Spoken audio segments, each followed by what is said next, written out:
This is not going to go the way that you think.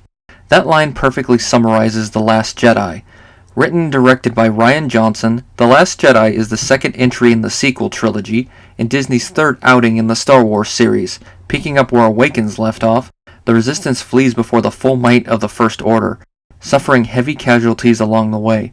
Poe, Finn, and new character Rose devise a plan to aid their escape, but it is obstructed by time and a Vice Admiral. As they move, Rey must convince Jedi Master Luke Skywalker to train her, despite his misgivings and belief that the Jedi must end. I enjoyed the film overall. The third act did drag on, but the characters and conflict held my attention throughout. It also corrects the main problem of its predecessor, as it doesn't borrow as heavily from past films, although there was some cyclicality in place. It also subverts saga conventions, as the traditional hero confronting the villain scene goes awry, although this does contribute to the third act drag. This development has me speculating how Episode 9 will play out, especially with what unfolds during the denouement. A few character moments will divide fans, but I'll save that for later. Other than it being the darker second act in a trilogy, there's only one scene where some fans can scream, "Empire Remake!" And even then it's reaching. Heaven forbid we have trenches and walkers. The acting ranges from decent to excellent. The side characters were believable, even if they weren't written deeply. Carrie Fisher's real-life daughter even gets a handful of lines. The main cast is where the acting shines. Daisy Ridley and Adam Driver reprise their roles perfectly, each building off their character's experience in the previous film and what develops here. Boyega is still great as Finn, and Tran plays Rose decently. While not bad, their story is the weakest of the plots, although they do have a mild chemistry. A part in the third act did seem forced, but considering what Rose has been through, I'll let it slide. Laura Dern was okay as Vice Admiral Holdo, although I will admit her character arc pulled a fast one on me. I thought they were going either the traitor or incompetent officer route. Mark Hamill is the film's highlight, giving debatably his best performance as Luke. He may not have agreed with the script's direction, but he acted his heart out and made the material work. The special effects and action scenes are magnificent. The mixture of CGI and practical effects is still top tier, although there was one spoiler-related moment that could have been executed better. Unlike past numbered entries, there is no lightsaber fight per se, but the third act does contain lightsaber action. Although they feature prominently in several scenes, the Porgs weren't that annoying. In fact, they had one moment that was darkly comedic. Speaking of comedy, there is plenty placed throughout. While most felt natural and did cause me to crack a smile, there were several moments that pushed things too far. John Williams once again composes the score. While not as memorable as his first 6, it is still decent. I'll have to listen to the music independently before divulging my full verdict. Johnson directed the film well. His camera angles made sense, and he got workable performances from his cast. One of my main criticisms when it comes to Lucas's style, his writing is more likely to split fans. While I personally didn't mind where his story went, I understand why others don't. If I were placed in Johnson's shoes, I wouldn't have used the same climax, but I give him points for guts. Now I'm looking forward to the novelization even more than I had been. From this point forward, there will be spoilers, so if you haven't seen the film, go do so. For those who have, or just don't care, you are clear to proceed. The film's main revelation was the specifics of Kylo Ren's fall to the dark side. In a surprising twist, Luke attempted to kill the boy as he slept. Luke had sensed the growing darkness in his nephew, and fearing what it could unleash upon the galaxy, the Jedi Master acted. Kylo managed to wake in time, the raw power of his counterattack collapsing the roof. He proceeded to destroy the Academy. This is the film's most polarizing moment, borderline out of character.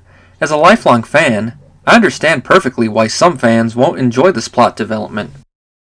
In Legends, Luke Skywalker would never do something this drastic, even when he was briefly Palpatine's apprentice. Even if Luke sensed the growing darkness, why would he attempt to kill Kylo? Especially in a manner that echoes Darth Plagueis. This is the Jedi who redeemed Darth Vader, an action both Obi-Wan and Yoda thought was impossible. How could he go from that to an action the Jedi of old would have sanctioned?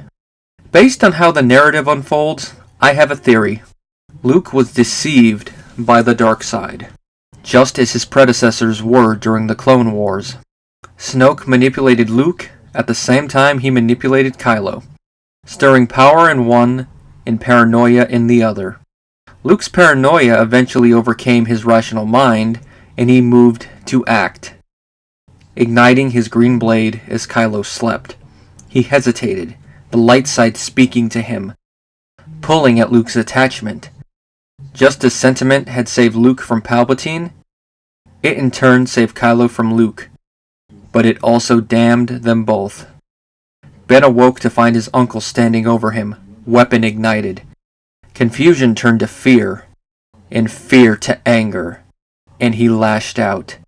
Like his grandfather before him, Kylo believed his master had betrayed him, and this betrayal cemented his turn.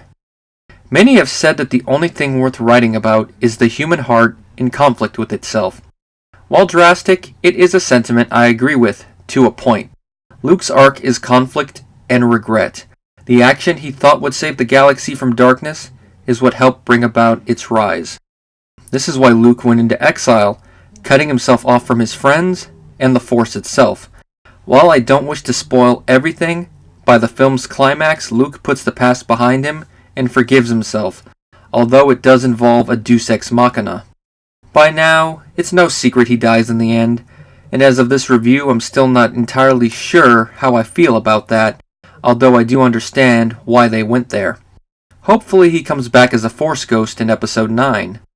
As expected, Rey trains under Luke, but not how we all thought. Most of her training is philosophical, with Luke lecturing her on aspects of the Force without delving into things too deeply. She does practice with her saber, but it's self-taught. There's not much presented that will quiet the "Rey, they see you" crowd, but she didn't do much that is out of the realm of possibility for a Force sensitive of her training, given her full potential. She does confront Snoke, but he easily ragdolls her. The Dark Lord could have killed her at any moment if it weren't for his plan to have Kylo do the deed. This is how I imagine Luke's confrontation with Palpatine would have been shot if the technology in the 80s was more advanced. Like his uncle, Kylo is conflicted most of the film, continuing off from where he was in The Force Awakens. Snoke belittles him for failing to defeat Rey. While he doesn't say it aloud, the implication is that his pain should have given him the strength to defeat Rey, given their experience levels. At one point, Kylo has the chance to kill Leia, but sentiment prevents him from pulling the trigger. His vanguard eventually intervene. Kylo's conflict climaxes in the third act, with Snoke goading Kylo into killing Rey. Kylo turns the tide by killing Snoke instead. However, this isn't a betrayal of redemption. Kylo supplants Snoke, becoming the new supreme leader. While this seemingly wastes Snoke's character, with one film remaining, I won't call it yet. For all we know, this could end up being part of Snoke's plan, in order to seal Kylo's fate to the dark side forevermore. Part of the film takes place on Canto Bight, a gambling world first mentioned in the Legends of Luke Skywalker novel.